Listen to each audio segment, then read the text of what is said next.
Motors किसी भी industry की लाइफलाइन होती है, फिर चाहे वो इंडस्ट्री बड़ी हो या छोटी।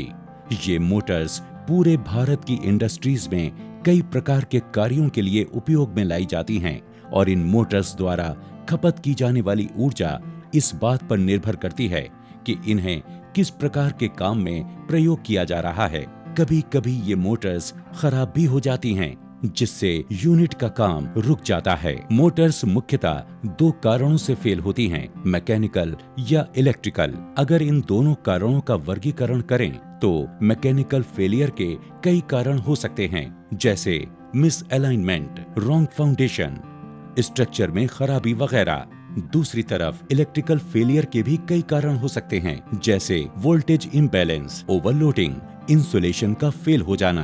इन इलेक्ट्रिकल फेलियर के बारे में और अधिक जानकारी एकत्रित करने के लिए Jeff world bank project financing energy efficiency eight MSMEs ने फरीदाबाद के औद्योगिक क्षेत्रों में इलेक्ट्रिक मोटर्स के उपयोग को स्टडी किया। फरीदाबाद का चुनाव इस इंडस्ट्रियल बेल्ट में मोटर के विभिन्न उपयोगों को देखकर किया गया। स्टडी में पाया गया कि जहां एक तरफ फरीदाबाद में मोटर्स द्वारा एनर्जी की खपत बहुत होती है, तो वहीं दूसरी तरफ इनके फेलियर्स भी काफी हैं। विशेषज्ञों ने अपने विश्लेषण के द्वारा ये निष्कर्ष निकाला है कि मशीन फेल होने का मुख्य कारण पावर क्वालिटी संबंधी है या फिर पुअर ऑपरेशन और इम्प्रॉपर मेंटेनेंस संबंधी है। इंडस्ट्रियल मोटर्स आमतौर पर F क्लास इंसुलेशन के लिए बनाई जाती है। मतलब ये कि मोटर वाइंडिंग 150 डिग्री सेल्सियस तक बिना नुकसान के ऑपरेट कर सकती है। हालांकि कई कारणों से, जैसे improper voltage fluctuation, improper lubrication practice, damage bearing, इन सब कारणों से वाइंडिंग का तापमान बढ़ सकता है। अधिक देर तक तापमान बढ़े रहने से कोर की प्रॉपर्टीज पर असर पड़ सकता है और नुकसान भी बढ़ सकते हैं। ये माना गया है कि वाइंडिंग के तापमान में 10 डिग्री सेल्सियस की बढ़ोतरी मोटर की वर्किंग लाइफ को आधा कर सकती है। इन इलेक्ट्रिकल फेलियर्स के बाद अगला स्वाभाविक कदम होता है मोटर्स को रिवाइंड करवाना।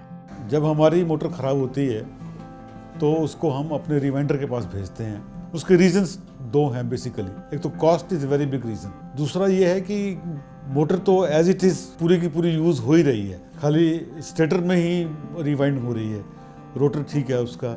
जो अभी क्वेश्चन आए कि इसकी एफिशिएंसी के ऊपर, फ्रैंकली स्पीकिंग हमने आज तक कभी इस पॉइंट ऑफ व्यू को कभी क्वेश्चन में नहीं लेके आए कि भाई इसकी एफिशिएंसी क्या रहेगी।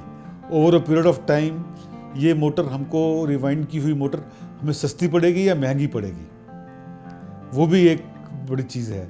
मोटर्स की रिवाइंडिंग आमतौर पर सेमी स्किल्ड या अनस्किल्ड लोगों द्वारा सीमित संसाधनों से की जाती है, जिसके कारण प्रत्येक रिवाइंडिंग के बाद मोटर में बिजली की खपत बढ़ जाती है। आइए देखें कैसे।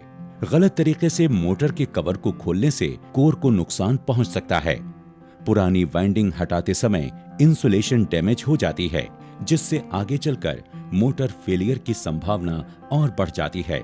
वाइंडिंग आमतौर पर हल्की क्वालिटी की होती है और मोटर रिवाइंडिंग में सब स्टैंडर्ड कॉपर का प्रयोग किया जाता है, जो BIS के निर्देशानुसार नहीं होता।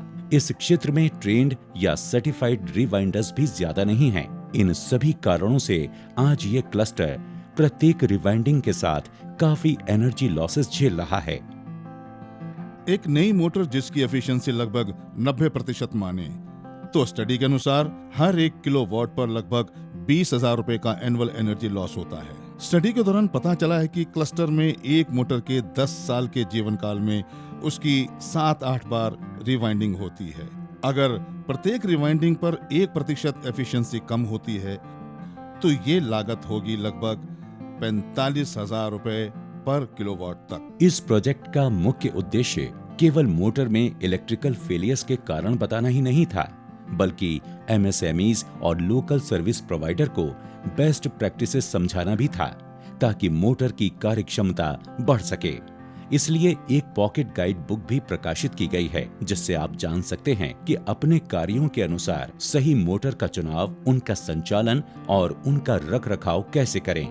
अगर मोटर 3 बार से ज्यादा फेल हो जाती है तो यूनिट ओनर की पहली चॉइस नई एनर्जी एफिशिएंट मोटर लेना होनी चाहिए। इस पॉकेट गाइड में क्लस्टर में रिवाइंडिंग कर रहे रिवाइंडर्स के लिए बेस्ट रिवाइंडिंग प्रैक्टिसेस सम्मिलित की गई हैं। वर्कशॉप में मोटर की रिवाइंडिंग के लिए सभी आवश्यक उपकरण जरूर होने चाहिए, जैसे टेस्ट बेंचेस, टूल्स और टेकल्स, टेस्टिंग के सभी इक्विपमेंट्स। किसी भी मोटर की रिवाइंडिंग से पहले रिवाइंडर को ये जानकारी अवश्य होनी चाहिए, जैसे कैपेसिटी, रेटेड करंट, वाइंडिंग का डिजाइन, पिछले फेलियर के कारण और जब लोड ना हो तो समय का करंट वेरिएशंस आदि।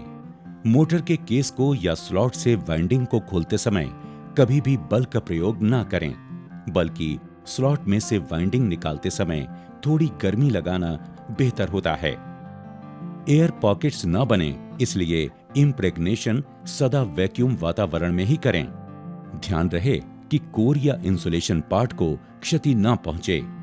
रिवाइंडिंग हमेशा धूल रहित वातावरण में ही होनी चाहिए।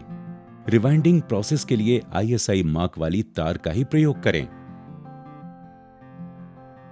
रिवाइंडर को जांचना चाहिए कि रिवाइंडिंग के बाद नो लोड करंट बढ़ा तो नहीं है।